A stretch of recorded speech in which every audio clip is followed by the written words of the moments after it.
They left in the summer, chasing ice. The Karluk wasn't a large ship, barely 129 feet long, with a single screw and a reinforced hull. She'd been built for whaling, not exploration.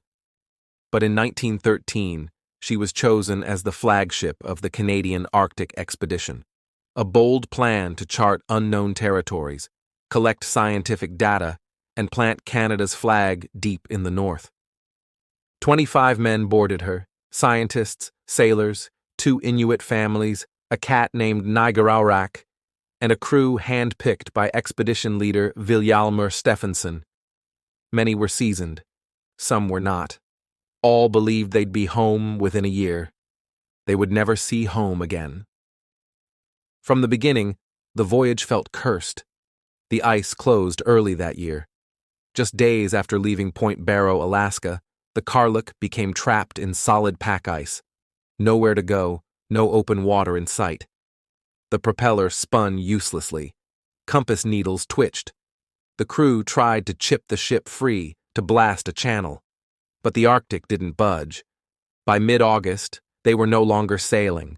They were drifting, locked in a continent of ice that moved according to its own will, westward, away from land, and into the unknown. Captain Robert Bartlett, an experienced Arctic mariner, took command. Stephenson, curiously, had left the Karluk just before it froze, supposedly to hunt caribou, and never returned. He claimed later he couldn't get back.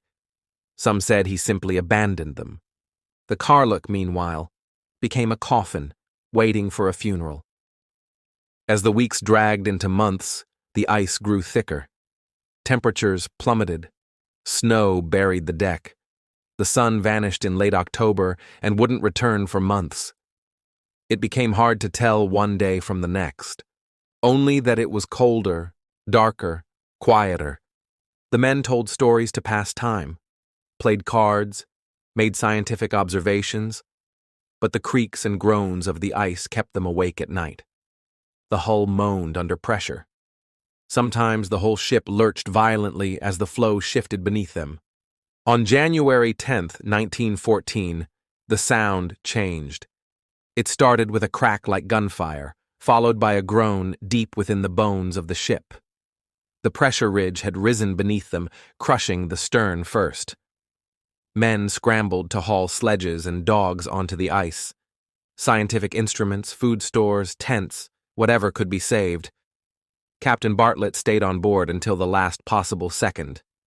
Then the hull split. Water rushed in, and the Karluk, their lifeline, their shelter, their pride, was gone. They were alone on the ice, stranded in the Arctic night. No radio, no landmarks, nothing but snow and a black sky filled with uncaring stars. They set up camp on a drifting floe, called it Shipwreck Camp. Bartlett rationed food, issued strict routines, encouraged discipline and morale, but even he couldn't prevent what came next. Polar bears circled their camp, drawn by the smell of seal meat and dogs. One attacked a sleeping tent in the night. The crew shot it, ate what they could. Another bear was spotted dragging away a dog, blood staining the ice behind it. They weren't the only predators in the dark. The men grew restless. Cold seeped into their bones. Ice formed on their eyelashes. Conversations became shorter, faces thinner. One man, Alexander Anderson, began pacing and muttering. Another, Alistair Forbes Mackay, a respected scientist, withdrew completely, speaking only in whispers. There were no medical supplies, no hope of help. Then the floe began to crack. The shifting ice split Shipwreck Camp in half. 2 men and 1 boy fell into the frigid water and had to be hauled out with ropes. Their limbs turned white with frostbite before they could be warmed. Bartlett knew they couldn't stay.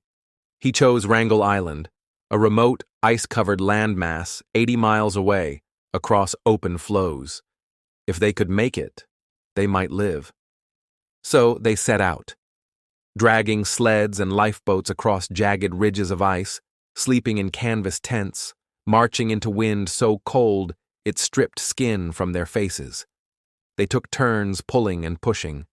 Dogs collapsed in the snow. One sled broke through a lead and sank. They built makeshift bridges, took detours that cost days. They buried the first dead in the shallow snow, said a few words, moved on. They passed abandoned camps from past explorers, a rusted cooking pot, a cracked boot, a torn journal page frozen into the surface of the ice, the writing still visible. No rescue. God help us. It took weeks to reach Wrangel Island. A dozen had died by then. But the island wasn't a rescue. It was a trap. There was no shelter, no warmth, no food beyond what they could hunt or fish. They fashioned huts from driftwood and sealskin, burned blubber for heat, ate what little remained of their supplies. Bartlett knew they would not survive the winter unless someone got help, so he made a decision. He and Kataktovik, one of the Inuit guides, would attempt to reach Siberia on foot, across the Bering Strait. They left the others behind. 2 men, 2 dogs, and 100 miles of shifting sea ice. No one expected them to return. Back on Wrangel Island, the camp split into factions. Leadership crumbled. A scientist named Malik refused to take orders. Men argued about rations. Food disappeared. The dogs were eaten, one by one. Charles Barker, a stoker, fell ill and died. His body was left outside the shelter, quickly covered by snow. Edward Maughman, a photographer, wrote in his journal that he no longer felt his feet and feared the frostbite had spread to the bone. One man, Karl Maurer, wandered into a blizzard and was never seen again. His footsteps ended in a wide arc and simply vanished. But then, after 3 months, just as the sea ice began to thaw, Captain Bartlett returned. He had made it to Siberia, crossed through villages, persuaded Russian officials to help, and found a whaling ship willing to risk the ice. When he arrived, there were survivors. Barely. Of the 25 who'd started the voyage, 11 were dead. Others had lost fingers, toes. One man never regained his hearing after months of wind exposure. The woman and 2 children, Inuit, had survived. And somehow, the cat had too. They returned to Canada to little fanfare. Stephenson distanced himself from the tragedy. Some praised Bartlett as a hero. Others whispered that he should never have gone into the ice in the first place. But those who lived knew one truth. Without Bartlett, none of them would have made it. Some of the survivors never spoke of it again. Others recounted the horrors with a distant gaze, as if still trapped somewhere on the ice. Bartlett himself remained humble, never claiming to be a hero. But behind closed doors, the men said it plainly. If not for him, they would have died, either frozen, starved, or torn apart by the loneliness. Years later, pieces of the Karluk's wreckage were spotted floating near the Siberian coast, bleached and water-worn. A nameplate, a sliver of railing, nothing more. The rest remains buried beneath shifting glaciers, along with the bones of the voyage, the whispers of the dead, and the haunting truth that nature doesn't care how brave or brilliant you are. It simply endures, and in the Arctic, if you're not prepared to suffer with it, you don't endure at all. Thank you for listening to The Sunken Ledger. Subscribe for more true stories from the depths.